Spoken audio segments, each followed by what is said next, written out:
Welcome back to Natty Muscle Radio, where it's still all about natural bodybuilding. I'd like to thank anyone who gave the episode from last week with Dr. Andrew Chappelle a like or a share.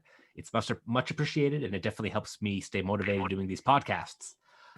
So this week we have our first second-time guest of the show, coming off a victorious 2020 contest season, Carl Sievert. Carl, welcome to the show. What's up, buddy? Thank you. Not too much. Yeah, it's so cool we could have you back here. And I know we talked about having you back the first time we recorded, but I just didn't get a chance to nab you until then. And I thought this was the perfect time since you kind of just get to look back on your 2020 season now. Yeah, perfect. Yeah, it's when's the first one we did? I think it was at the beginning of 2019. I think it was before you had gotten on stage 19. That year. Yeah. Did you competed in 19, right? Yes, you did. Yep. Yeah. That's right.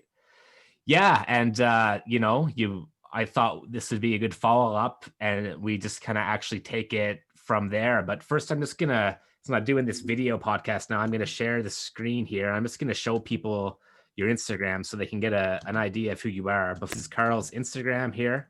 Real Shreddy Kruger. Absolutely massive natural bodybuilder. Probably one of the biggest guys in the States in terms of like frame and structure and stage weight. This is from his 2020 season here where he won the IPE heavyweight championship. I have that right. Yep, that's right. Yeah. So absolutely massive natural bodybuilder and definitely friend of the show. So we'll stop this here. All right. So we stopped in 2019. You were doing your prep and I know you came, I think it was third at the 2019 championships in the heavyweight class then. Is that correct? Yeah, that's right. In 2019, there was only 5 competitors overall. So it wasn't even a lightweight and a heavyweight class. There were just 5 guys there. So, and the top 3 was very competitive. We had Mark Meadows who won it. And then Moji Alua came in second. And then I placed third. So I was happy to make the top 3. But yeah, after that show, I felt like it could have gone either way. So, knowing that the IPE changed the rules that year, saying that if you compete at the World Championships, you don't have to qualify for the next year. So my plan going into 2020, after the 2019 season, was to stay somewhat lean. I never really, try to do that on the off season. Usually I get right back to trying to build. But my mentality going into 2020 was, okay, if I stay lean, I know I'm not going to build, a whole lot of mass, which wasn't one of my goals. Because in my eyes, I know I have the size and I have the conditioning. It was just a matter of fixing some of my poses to hide my waist, make my waist look smaller.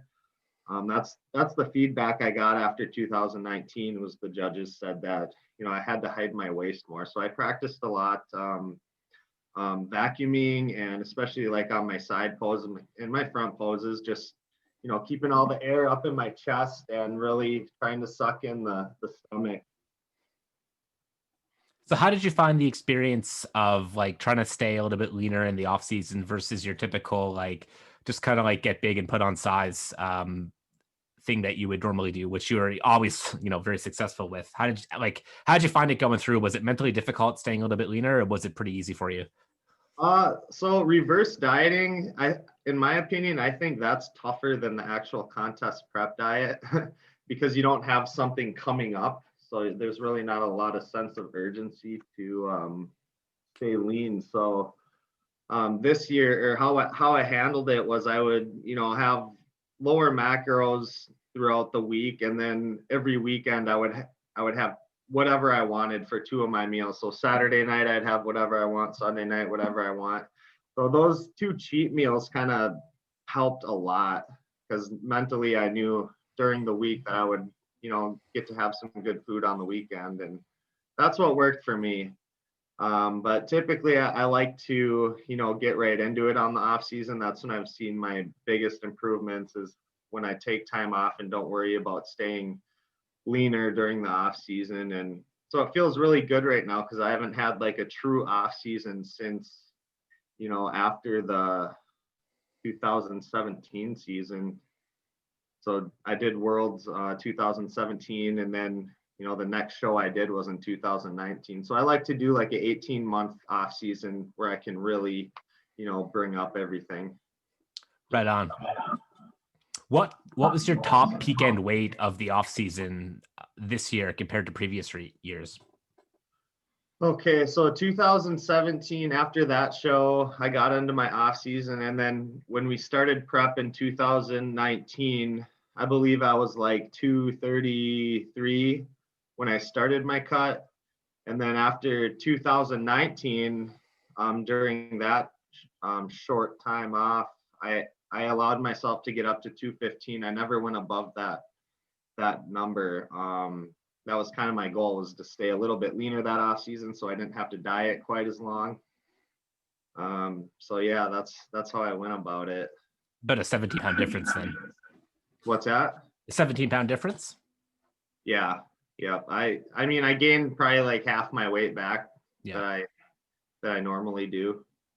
Gotcha. But I think, physique wise, I probably didn't grow any muscle during that time off.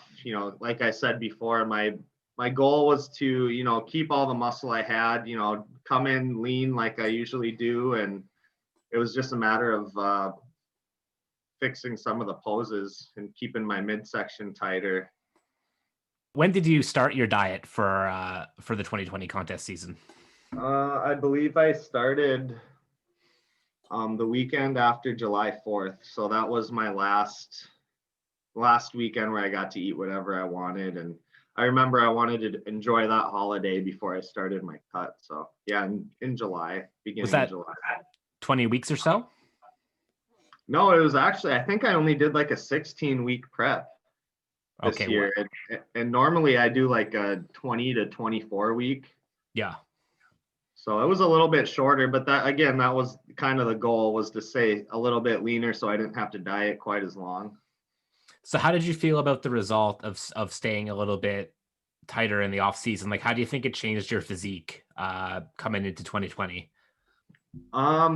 Personally, I think I like it better when I have an extended off season, where I really can get my strength up, get all my weight back. It's kind of you're in a weird spot when you don't have like a true off season. It's kind of hard to explain, but like my last three, I've taken the 18 months off, and I've really noticed a lot of improvements and growth and whatnot. And from 2019 to 2020, I didn't really experience a whole lot of that, obviously, because I didn't, my numbers didn't get as high as they usually do, and I didn't take as much time off. It was kind of me being selfish in the fact that, okay, I got third place in 2019, and I wanted that title so bad that I said, I'm going for it. I was close. I don't need to grow any. I don't need to get any leaner. It's just a matter of, fixing, the visual of my midsection. So. Right. But obviously you must have felt pretty good once it was all said and done. You had that heavyweight title. Yeah, for sure. Definitely. I mean, that's always been a goal of mine. Obviously, I would love to get the overall, and, that's still a big goal of mine, is to, get the overall at the IPE Worlds. But yeah, I'm definitely happy I can, call myself a heavyweight world champ. So. I'm kind of curious. I know you did the back-to-back contest seasons earlier in your competing days. Yeah. So yeah, from now forward, you plan to take more of the 2-year extended off season after you see what you kind of got with this result? Yeah. So my first show was 2009, and from there I competed every single year all the way up to 2015. So back-to-back years every year, and somehow, I mean, I was able to make solid improvements, and mainly because that's when I, started getting coached, and I learned a lot about the diet, and I was cutting the right way. I wasn't losing weight too fast. And the only years I haven't competed since 2009 are 2016 and 2018. So really, there's only been 2 years since 2009 where I haven't been on stage. And this year, obviously, I'm not going to be on stage either. I'm shooting for 2022. Coming for that overall. Yeah, that's right. Awesome. So I'm curious here. I want to show some of your workouts here to some people. So I'm gonna go back to your Instagram here. Yeah. And I just think it's so cool because there's just it's the way you train is so different to a way a lot of the people these days in natural bodybuilding train. So I have one of your back workouts here. So we have pull downs, wide neutral grip, 10 sets of 12 reps, seated row, close neutral grip, 5 sets of 12, heavier, and then 5 sets of 30 light. Incline dumbbell row, 5 sets of 15 superset with incline dumbbell single arm row, 5 times 10 for each arm. So we're talking like 30 sets When deep. was this from? So that says it was December 11th, 2019. Yeah. Okay. Yeah, that makes sense. Usually after my competition season, I usually increase the weight a little bit more and bring the reps down. That's what I'm doing right now. I'm not doing like super high rep ranges. I'm still shooting for 30 sets per workout. But I'm definitely lifting heavier right now, and I've brought the reps down. But pre-contest, you tend to actually go higher volume than like with higher reps. Yeah. Yeah, like most of the sets I do are 20 to 30 with everything I do, and I don't know. I've just always been kind of a high volume guy, and I feel like I get a better pump from it too. And that's one of my questions is because I know for me, I'm a little bit more apt to actually lower the volume as like I progress through prep. Not because I want to, just because I feel like I have to. So your approach seems a little bit opposite, but I'm kind of curious, like when you're doing these workouts and you're deep at the end of prep, like do you get pretty flat sometimes, or do you tend to still get a good pump no matter what? I get a pretty good pump all the time. I stay pretty hydrated. I found that, especially on the day of the show, I found the last couple of years that if I drink more water, I get a better pump. And, like a lot of guys are afraid to drink water on the day of the show. But when I started drinking like my normal amounts of water on show day, I've gotten the best pumps. I've come in, more full, and I think water is an important part of it, of peaking especially. Absolutely. Can you recall what your like lowest carbohydrate intake had to be for the 2020 prep? 2020, I think we ended my prep. I think I was at like 310 carbs a day. So yeah, and that was the same for 2019. The lowest we got was, I think we dipped a little bit below 300 at one point, and then Peter, my coach Peter Fishin, he actually increased we kind of reverse dieted going into the show, and that's what we've done the last two years. Is towards the end, my weight starts to dip a little bit, and then he adds in some food, and I think it's interesting with Peter because he's been one guy pretty vocal on social media about not doing back-to-back preps. Did he have anything to say to you when you wanted to compete within a year? No, I told him what my goal was and what I was thinking, and he never told me I shouldn't do it.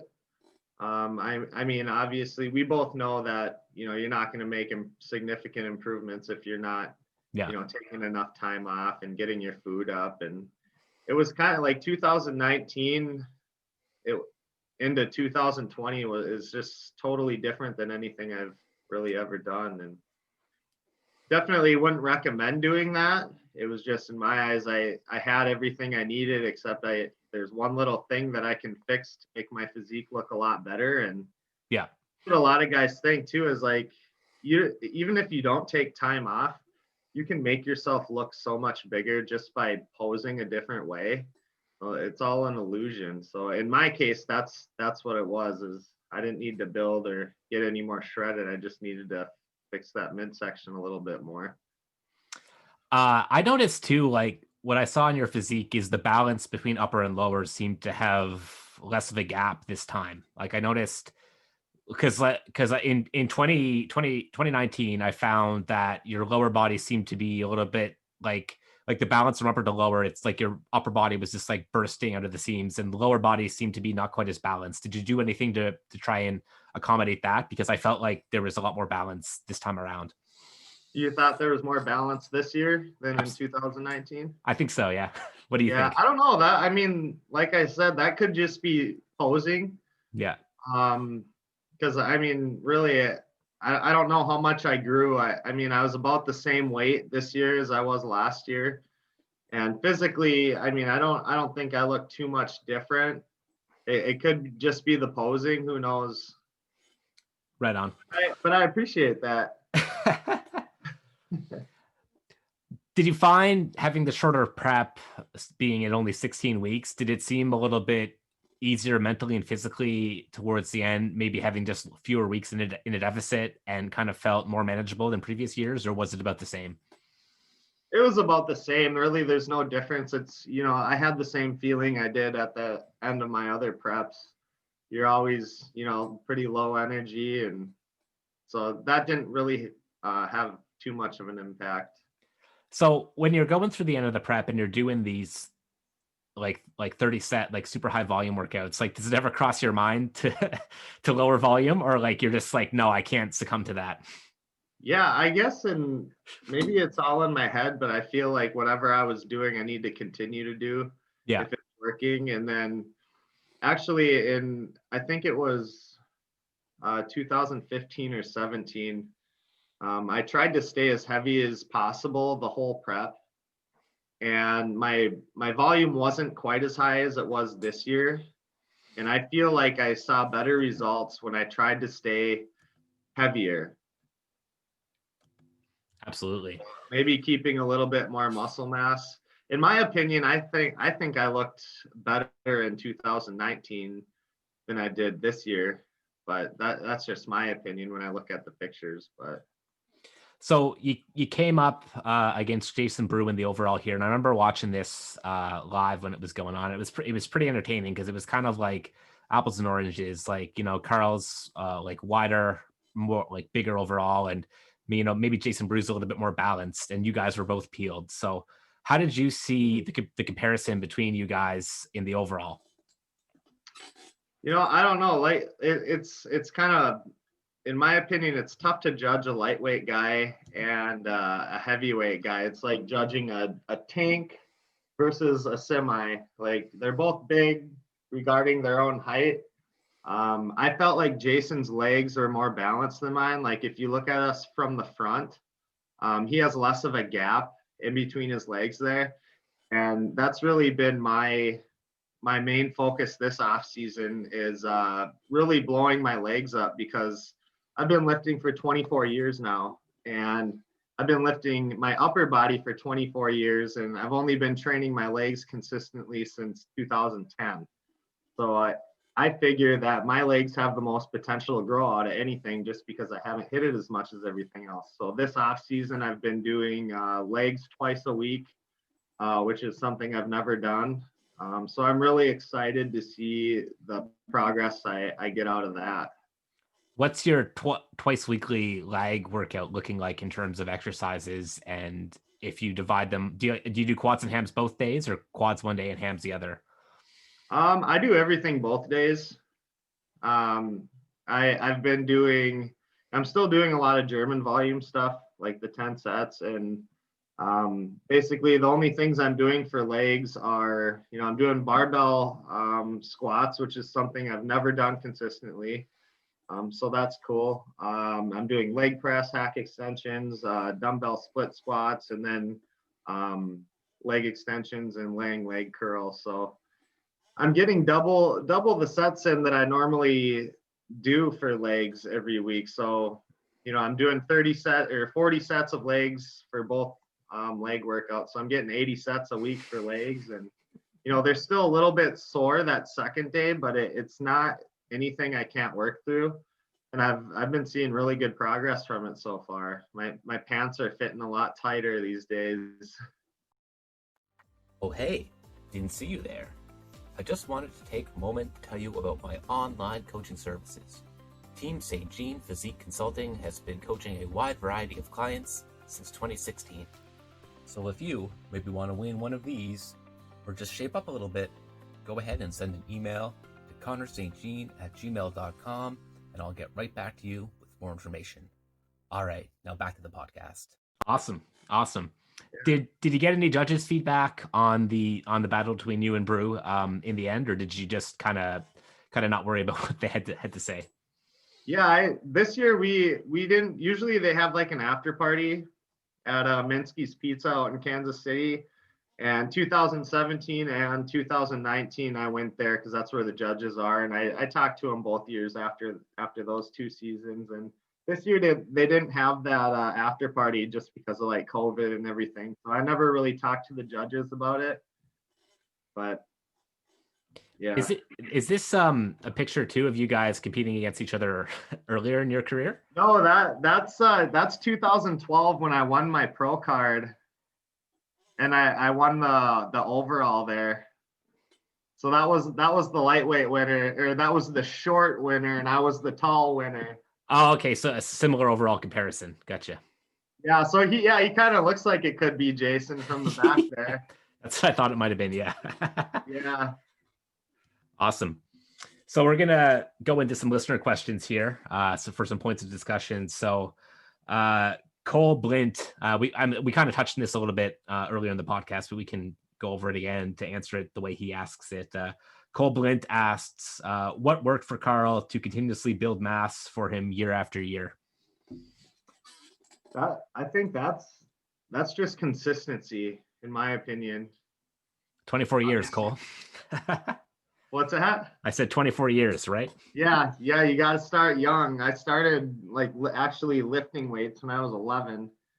I just turned 35 on January 2nd. So it's been quite some time. I started on the Bowflex, and once I started seeing results, it was very motivating to keep going. And in my mind, I knew I had some great potential, and got kind of lucky with the genetics. My dad's a really big guy, and that obviously, plays a part. And he was a big motivation for me starting to lift when I was younger, and also wanting to be, the best baseball and hockey player I could. And when I started training, I really saw huge improvement in both baseball and hockey, and it was just motivating, and just fell in love with the process of getting better.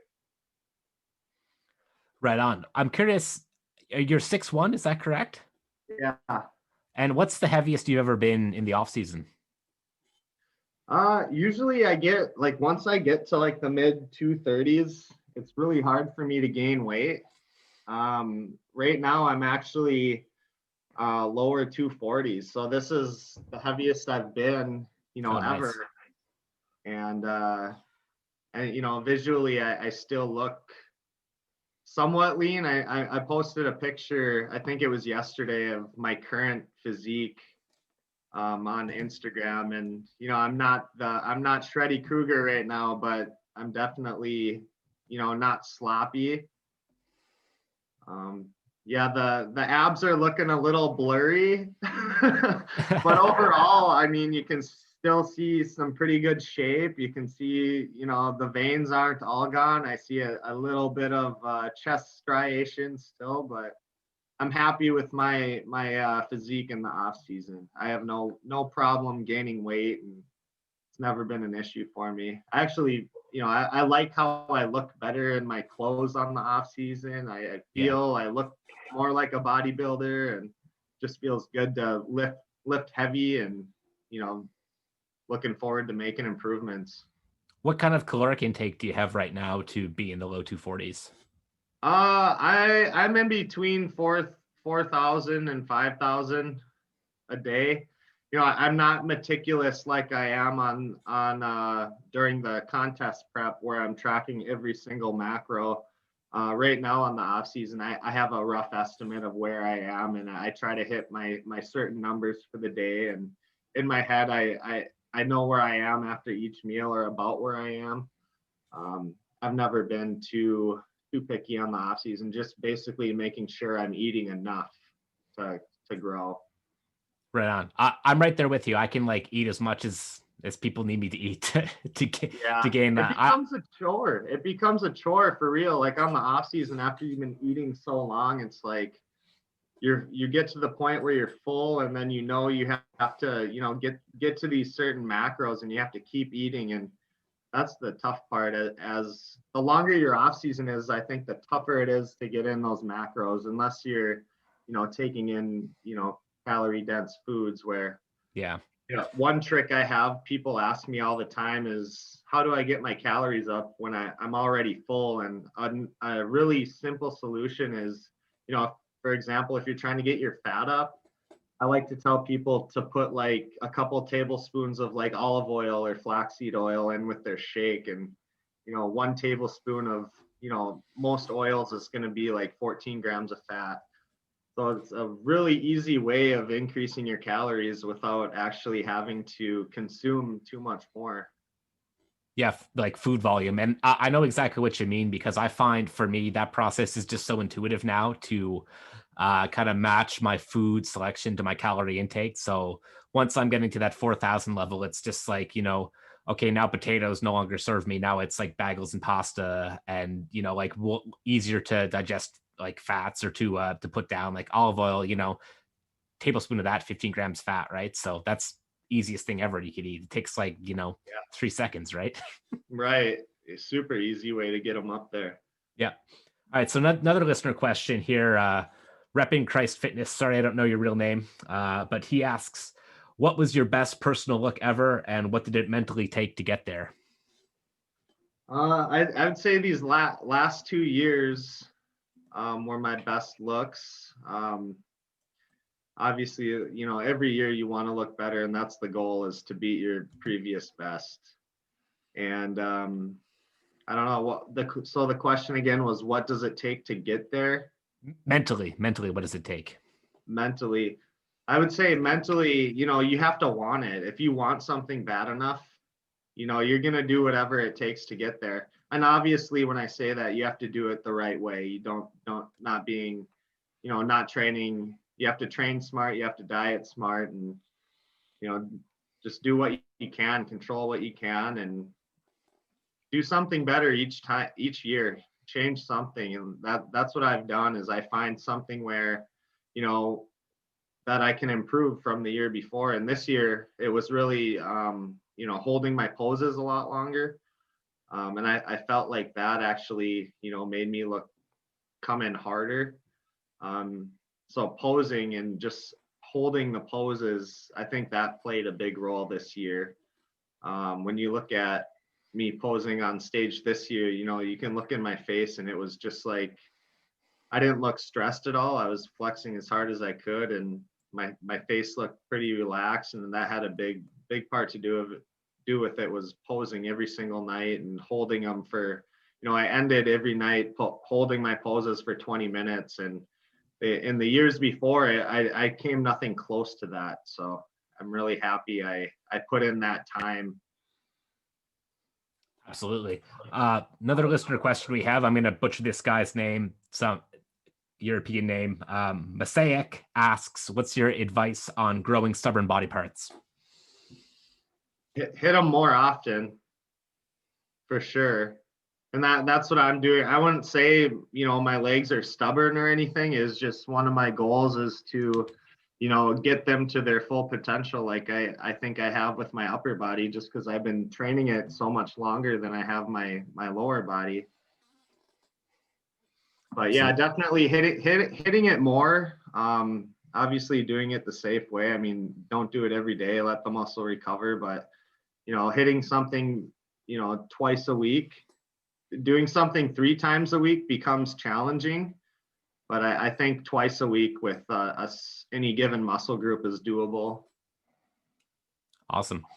And the last question. Actually, to add to that, now that I think about it, like back when I first started competing, I really wanted to grow my calves a lot more, and I actually did, a little bit of calves every day at the end of my workouts. That was something for me too that I had to kind of really reel in. And it's funny with calves, because we have a lot of people complain about how they can't get calves. And I guess you could classify me as one of those people, but I found actually, once I dialed in the mechanics of the movement a little bit better, I saw pretty quick improvement right away. And it seems simple. It's like all you have to do is kind of just, push your heels up. But I found, I actually kind of made some mistakes with it. Like I was overstretching them a little bit at the bottom. And then even if I paused, it didn't seem to be in a good starting point to hit to get the movement correct. And then I found too, once I started to focus on pushing my heels up, then forward, I could just maybe get the calves a little bit more shorter in that top position. And then they took off. And then I've been doing what you said to train them more frequently. And I find they work really well just with like 4 to 5 sets per workout, multiple times a week. Yeah, definitely. Like I'm finding that with my my 2 leg workouts now is like I can either split this up and do 10 sets of this exercise in one day, or I can split them up and do 5 this day and 5 the next day. And I find that when I split them up more, I have, more strength, obviously, with those other 5 sets than I would if I did all 10 of them at once. Awesome. Yeah. And I guess that's, the argument for frequency, right? Is you can get a little bit more quality volume out of the set. But now there's also this conflicting information saying that the volume you get per week is the most important factor. And like people are kind of giving more of a rationale for like the typical bro split, which we know, anecdotally works so well for so many people. So, I think go ahead. Kind of like, I don't know. I mean, you can have your case against something, but everything is different and certain things work better for certain people. So it's kind of hard to say an absolute truth to something. I think people don't consider too the psychology of the person training. Like some people just really get motivated by getting a huge pump, right? And they're not going to have as much fun if they have to bounce back between muscle group and muscle group. And then that just keeps them like happy to do their workouts and like keeps them being a bodybuilder, right? I think I think there needs to be more considerations with things like that. People need to, put that out there more. Like if you're this type of personality, maybe this workout works great. If you're this type of personality, maybe you should just try something more like this and see if it suits you better.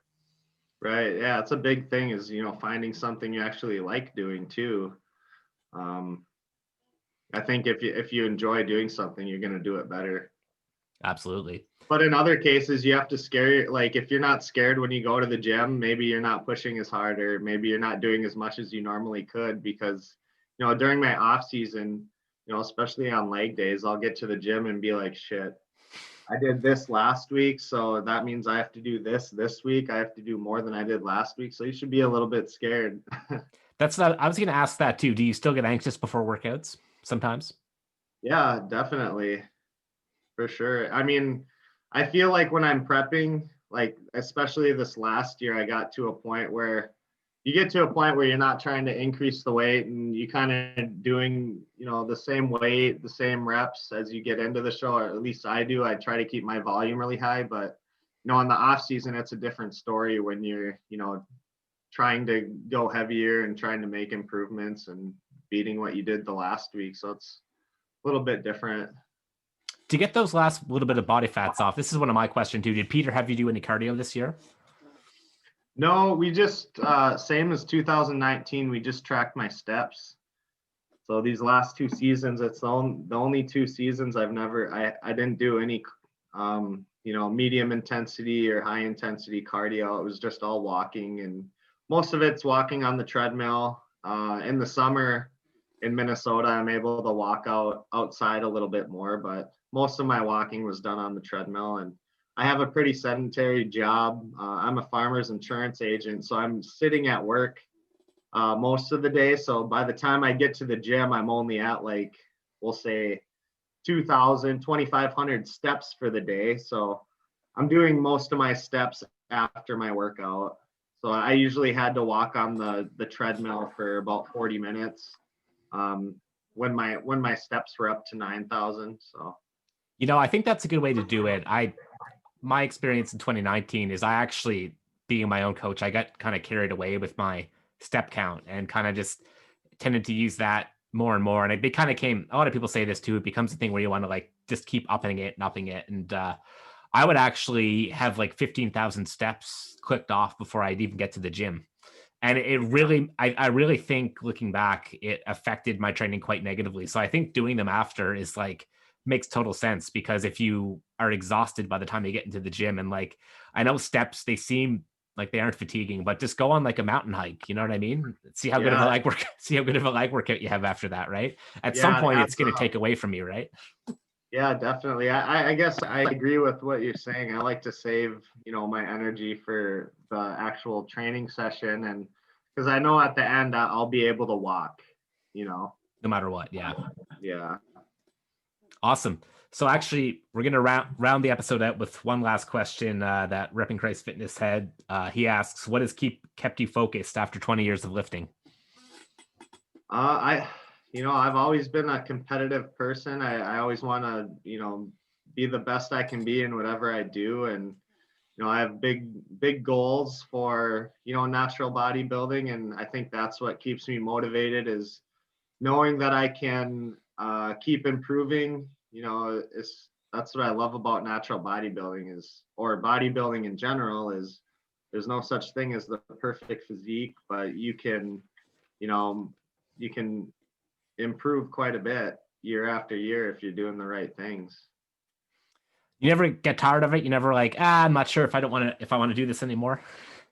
No, it's like, there's been times like towards the end of my prep where I feel like that, and like, this is going to be my last show. And I think that's just when you're in the feels of those last few weeks. But, I love this sport, and I love the process and what it takes to get to the stage. And if you have a passion for it, you're going to do better. And that's with anything in life. If you love doing something, you're going to do it well.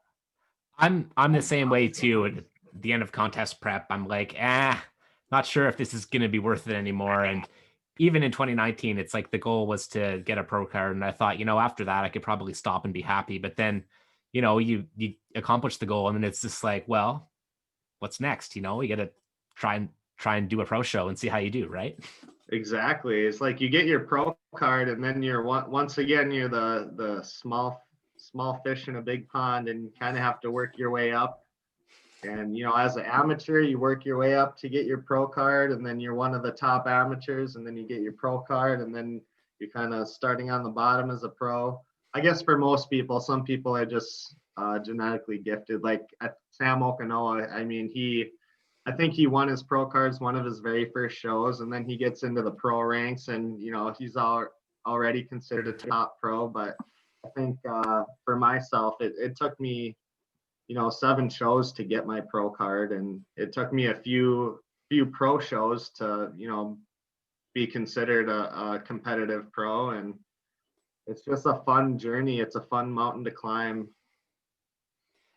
It's really good to hear how positively you could frame that. I was talking to Brett Freeman the other day, and it's just kind of interesting, the kind of mental process I go through. It's like, well, like before I was like, I don't know if I have the genetics to like become a pro. Like, I just don't know if it's there. And then like, I win my pro card, and then I'm like, I just don't know if I'm going to be good enough to like ever win a pro show. And then you kind of get like down on yourself, and you're just like, what? It's like, back when I started, I'm just surprised that I got like a bicep vein, Yeah, right. Yeah, it only my first 2 pro shows, I placed 6th.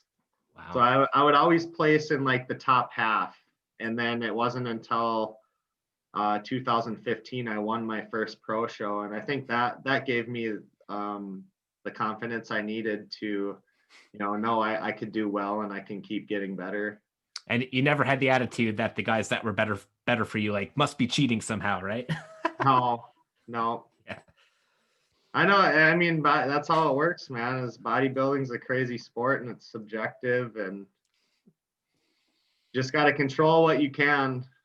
Absolutely. All right, man. So we'll round the show out here. Thanks so much for coming on. I'm looking forward to following your progress this off season, and I definitely want to see you take that title overall champion in 2022, right? Yeah, I appreciate that a lot, and thanks for having me on again. What about you? When are you planning to compete again? So it's kind of circumstance dependent on the pandemic and if there's travel. Right now, half of Canada's locked down, so I have been training with the idea of competing this fall. And I got lucky in the fact that the WNBF extended my pro card an extra year, because I was supposed to get on stage in 2020 to keep it. But because of the pandemic circumstances, they issued renewals to a lot of people without actually doing a pro show. So I've been kind of. So this is going to be your pro debut, right? It will be. It will be. So That's awesome. There is a show in Canada. There's one pro show near the end of the season that I'm looking to get to. So I'm planning on starting my diet around May or so, maybe third week in April, something like that. And I think that gives me about 26 weeks to get in contest shape. And I haven't pushed my off season super high for where I've been in the past. I mean, I've been like, 55 pounds over in 2019, and I dieted for 9 months. So hoping to cut out that first little bit of the prep and then, see what I can get. And it's kind of like a nice mid-range, because I've been like super focused on getting that weight like way up, because I always feel like I'm lacking size. Like, I have balance, I have a good structure, I have a good bone structure, I just don't have size. So it's always been what I've been trying to push in the off season. But I'm also not looking to diet for 9 months this year, because I think that kind of takes away some of the additional size you may gain from. Yeah, definitely. Are you gonna coach yourself again this year, or are you gonna hire a coach? You know what? I do think I'm going to coach myself, but I might think of someone taking over halfway through if I feel like I can't mentally control my prep as well as I would like to, because I think I did pretty well in 2019, but I kind of went off the rails towards the end with like the calorie expenditure. And like, as I was saying previously with the steps, I mean, I think there was like a 2-week period or like a 10-day period where I just kind of went insane. And I think that dwindled some body parts down a little bit. It definitely helped me get sharper, but I just don't know if it was the best package totally. It's hard to say, because hindsight's 2020, right? So I thought you looked great that year, and I was really happy to see you get that pro card. I was rooting for you. But it's I wish you the best, and I'm sure you'll have a great pro debut and you'll continue to climb the ranks. Absolutely. And it keeps me motivated to see guys like you just have such a kind of relaxed, chill view about it, and just be like, you start here and you work your way up, right? It's good for me to, like I feel, especially too, when you guys were on, Brian Ahlstrom's team back in 2016, that was kind of formative for me to kind of just look at some of these top guys like Sam and yourself to, look towards as like physiques I can emulate, and just try and like, keep my head on straight, and just remember that it's a process and that it takes time and it doesn't happen overnight.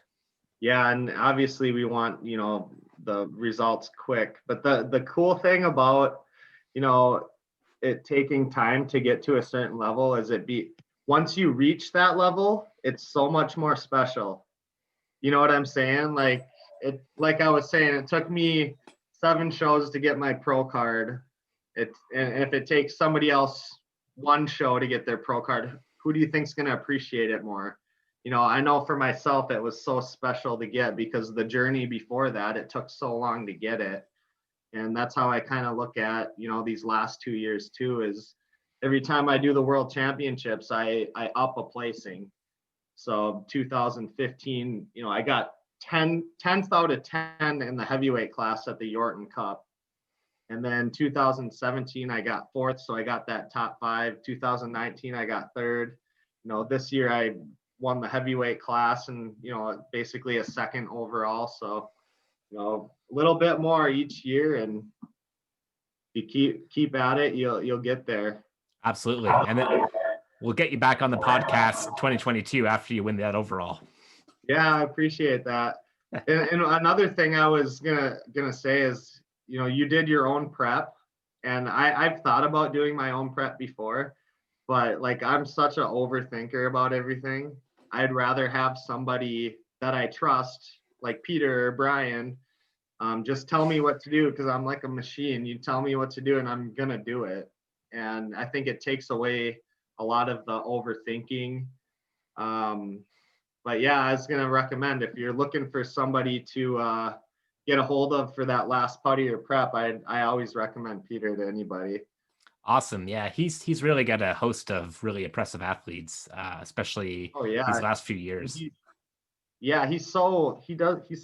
he does such a great job with everybody too. Like he's very responsive. Like whenever I send him my updates, he replies to me within, a few minutes. And you can tell just by his responses. I'll write him like one sentence and he'll send me like a reply like this long every single time. And it's really cool to, have somebody that you feel is, paying attention to you, and they're invested in your success. And Peter's definitely one of those guys. Absolutely.